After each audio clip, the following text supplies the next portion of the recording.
Hi everyone, welcome to Insights with Lily Zhang. Today is 21st of May. It's Friday, yeah.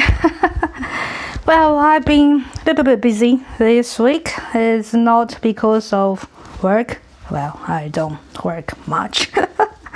But it's busy with my sorting out my father's problem.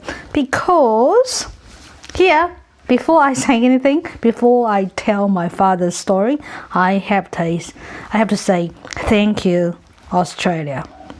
I really appreciate it because this is such an amazing story.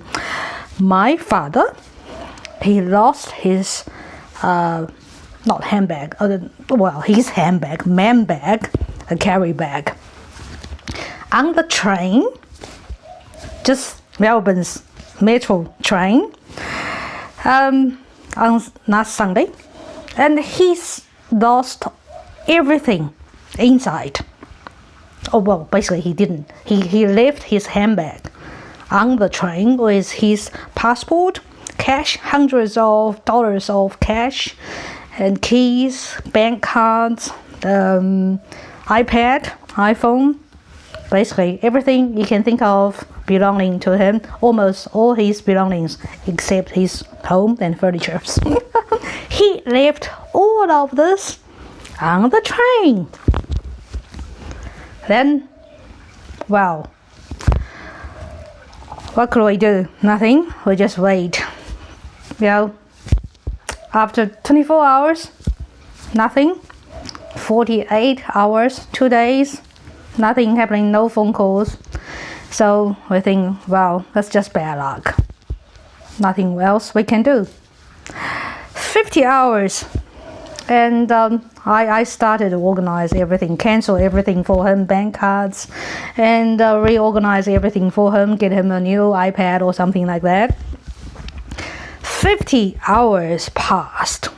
Then I got a phone call from Peckham train station, which is about 2 hours from Central City, about 90 minutes by train.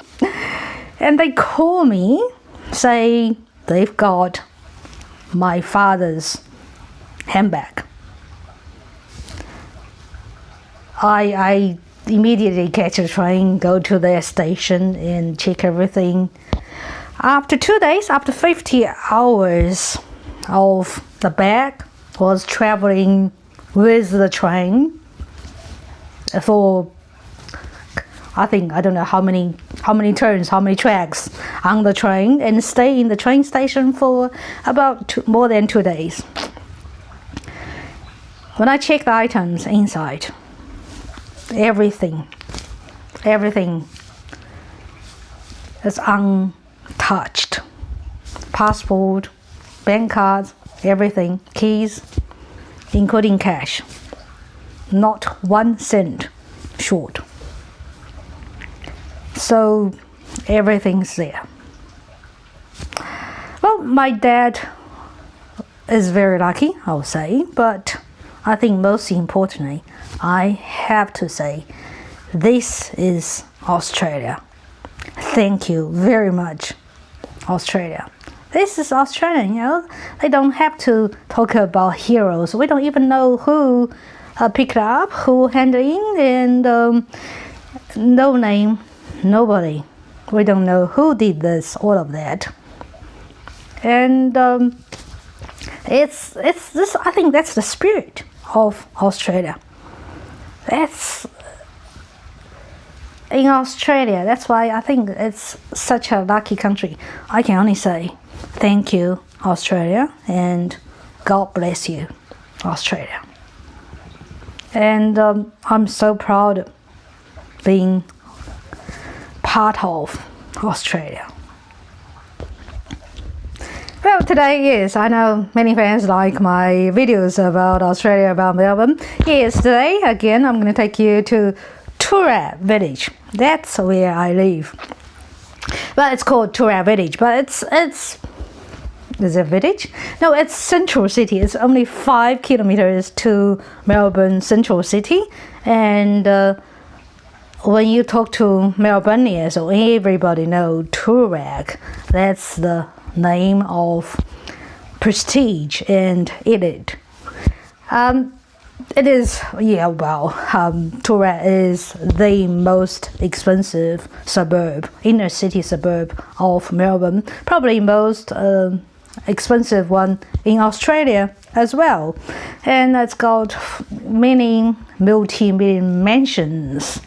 Well, I am proud of to live in Toorak, but I'm not rich. I just got a small apartment there. But Toorak Village is today. I'm not going to talk about the Toorak Village's mansions and old money, new money.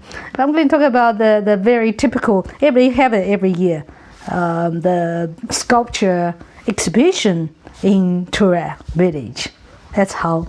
So follow me to Toorak Village. Hi everyone, this is Toorak Village, the most expensive and luxury suburb in Melbourne. Has the highest property value in Melbourne, even the whole Australia. This is Toorak Village. It's called Village. Actually, it's only 5 kilometers to central Melbourne. Toorak Village. Behind me, this is a commercial area of Toorak, this whole area.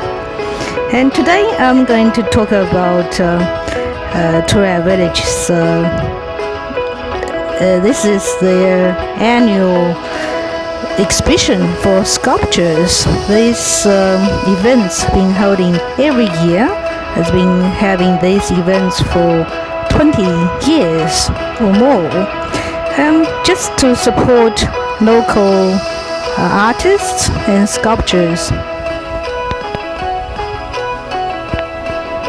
So living in Toorak, you gotta have some money to pay multi-million dollars just to get the postcode 3142 in Melbourne, and also gotta have good taste as well.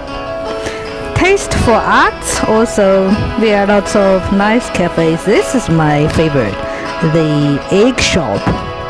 Don't know why they call themselves egg shop. They don't sell eggs, but very healthy cafe.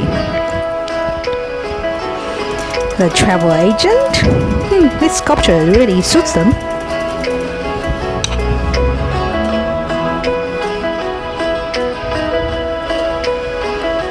Let's walk through the retail shops. Toorak, this area, there are quite a lot of foreign consulates and diplomats.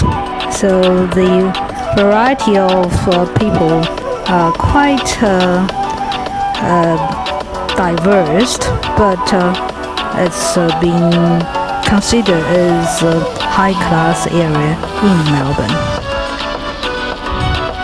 This is very interesting.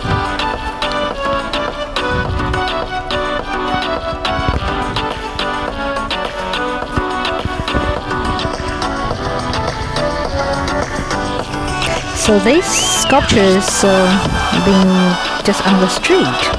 Cigar shop. Toorak full of old style and old money. Those shops been here for hundreds of years.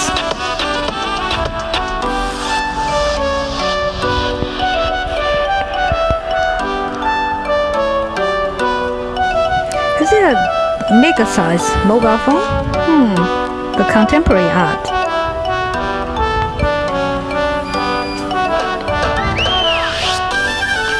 I quite like this horse.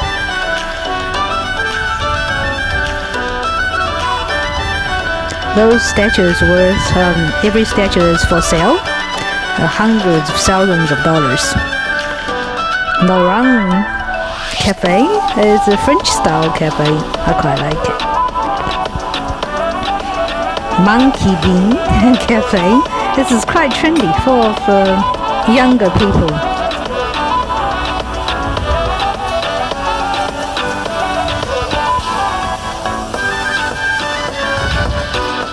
Another typical Melbourne laneway.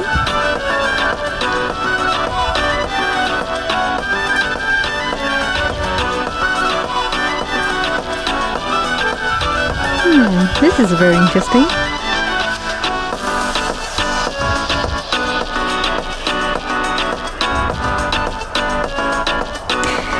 Every shop's windows got a statue, so promote local shops and support local shops. Because after coronavirus, retail sector is being damaged a lot. I quite like this one.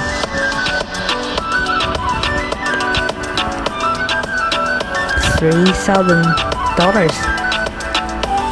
to $7,000.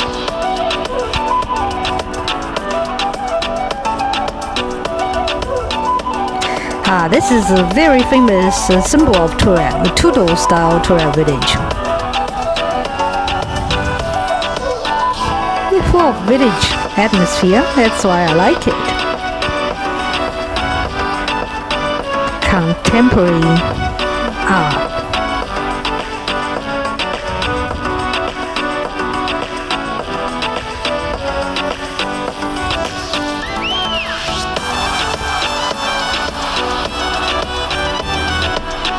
Hedgehog. This is cool.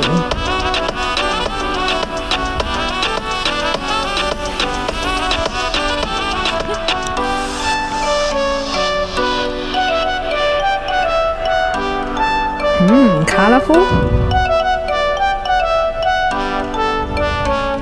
You see the eyelashes?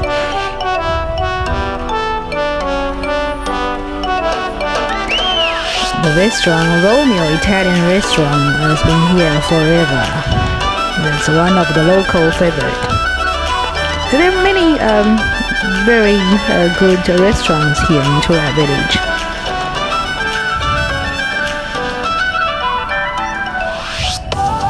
Look at this bird.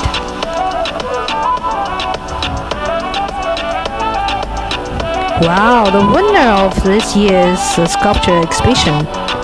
How much is that? $12,000.